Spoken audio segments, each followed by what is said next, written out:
Hi hello నమస్తే, this is Rani. Welcome to my channel Rani vlogs 21. మీరు ఈ వీడియోలో చూస్తున్నది కస్తూర్బా గాంధీ ఆశ్రమం, సీతానగరం. మీరందరూ తప్పకుండా విజిట్ చేయవలసిన ప్లేస్, ఎందుకంటే దీనికి చాలా ఇంపార్టెన్స్ ఉంది. ఈ ఆశ్రమాన్ని బ్రహ్మజ్యోతుల సుబ్రహ్మణ్యం గారు 1929లో గోదావరికి దగ్గరలో గౌతమి సత్యాగ్రహాశ్రమం అని ఆయన నిర్మించడం జరిగింది. అయితే గాంధీ గారు 1929లో ఈ ఆశ్రమానికి వచ్చారు.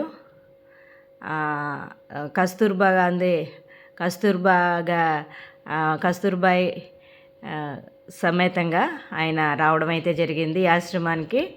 అదేవిధంగా రెండోసారి కూడా ఆయన 1933లో ఈ ఆశ్రమానికి రావడం జరిగింది. అయితే గాంధీ గారు వచ్చి వెళ్ళిన తర్వాత ఈ ఆశ్రమానికి పేరు మార్చడం జరిగింది. కస్తూర్బా గాంధీ ఆశ్రమం అని పేరు మార్చారు. ఈ ఆశ్రమం చాలా విశాలమైన ప్రాంగణంలో ఉంటుంది. ఇక్కడ గాంధీ గారి చిత్రపటాలు అవి కూడా ఉంటాయి. ఇక్కడ ఒంటరి మహిళలు ఏ విధంగా చూసినా ఒంటరిగా ఉన్న మహిళలకు చేయూతనిచ్చే భాగంలో అనేక కార్యక్రమాలని వాళ్ళకి నేర్పించి వాళ్ళని ప్రతిభావంతులుగా చేయడమే ఈ ఆశ్రమం యొక్క ముఖ్య ఉద్దేశము. ఈ ఆశ్రమంలో చిన్నపిల్లలకి బాలబడి కూడా నడుపుతూ ఉన్నారు. ఇది దుర్గాబాయి భవనము. ఇక్కడ మొక్కలు పెంచుతూ ఉంటారు, అదేవిధంగా కూరగాయలు పండిస్తూ ఉంటారు, ఇవి బయటకు అమ్ముతూ ఉంటారు. ఇక్కడ ఈ ఆశ్రమానికి నిధుల కొరత ఉంది. దానివల్ల అంతకుముందు బాగా చేసిన కార్యక్రమాలని వాళ్ళు నిలిపివేయడం అయితే జరిగింది. ఇక్కడ కొద్దిపాటి వచ్చే ఆదాయంతో ఇక్కడ చిన్నపిల్లల స్కూల్ని అయితే నడుపుతున్నారు. అదేవిధంగా మొక్కలనది పెంచడం, అక్కడ ఆవులను కూడా పెంచుతూ ఉంటారు. మీరు చూస్తున్నదంతా దీని యొక్క ఈ ఆశ్రమం యొక్క బాలబడి. ఇదంతా కూడా ఆశ్రమంలో భాగమే. కూరగాయలను పెంచటం,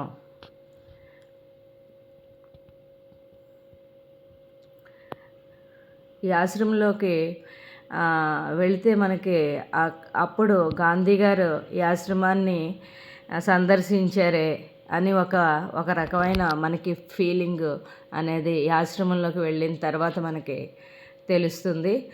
సో నేను కూడా ఈ విషయాన్ని, అక్కడికి గాంధీ గారు వచ్చారు అనే సంగతి నేను మా నానమ్మ ద్వారా తెలుసుకున్నాను. 20 years బ్యాక్ మా నాన్నమ్మ నాతో చెప్పడం అయితే జరిగింది.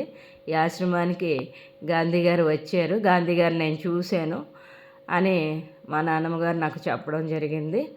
సో ఇది నిజమే. అక్కడికి గాంధీజీ గారి ఆశ్రమానికి 2 సార్లు అయితే రావడం అయితే జరిగింది. ఒకటి 1929లో, ఒకటేమో 1933లో రావడం జరిగింది. ఒకసారి సతీ సమేతంగా రావడం జరిగింది, ఒకసారి ఆయన ఒక్కరే రావడం జరిగింది. ఇక్కడ చేసే కార్యక్రమాలని ఆయన చాలా మెచ్చుకున్నారు, బ్రహ్మజ్యోతుల సుబ్రహ్మణ్యం గారిని. ఈ ఆశ్రమంలో నడుస్తున్న కార్యక్రమాలని నడిపిస్తున్న తీరుని ఆయన చాలా మెచ్చుకున్నారు ఆయన్ని. దానికోసమనే ఆయన రెండోసారి ఈ ఆశ్రమానికి రావడం జరిగింది.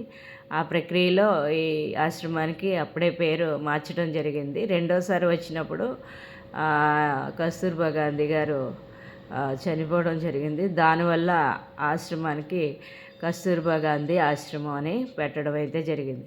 ఇందులో పూల మొక్కలు, పళ్ళ మొక్కలు, అదేవిధంగా కాయగూర మొక్కలు అన్నీ కూడా పెంచుతూ ఉంటారు. మీరు ఇప్పుడు చూస్తున్నది అవి 2 బిల్డింగ్లు కూడా ఆఫీసుకు సంబంధించినవి. ఇక్కడ ఒక పెద్ద ఆవిడ ఈ ఆశ్రమాన్ని నిర్వహిస్తూ ఉంటారు. ఎవరైనా ఏదైనా డొనేట్ చేయాలంటే వెళ్ళి ఆఫీస్కి డొనేట్ చేయొచ్చు. వాళ్ళ మెయింటెనెన్స్కి అది కొంచెం అక్కడ పనిచేసే ఎంప్లాయీస్కి అది జీతాలు అది ఇవ్వడానికి ఇక్కడ ఈ ఆఫీస్ రూమ్లో గాంధీ గారి చిత్రపటాలు అయితే ఉన్నాయి.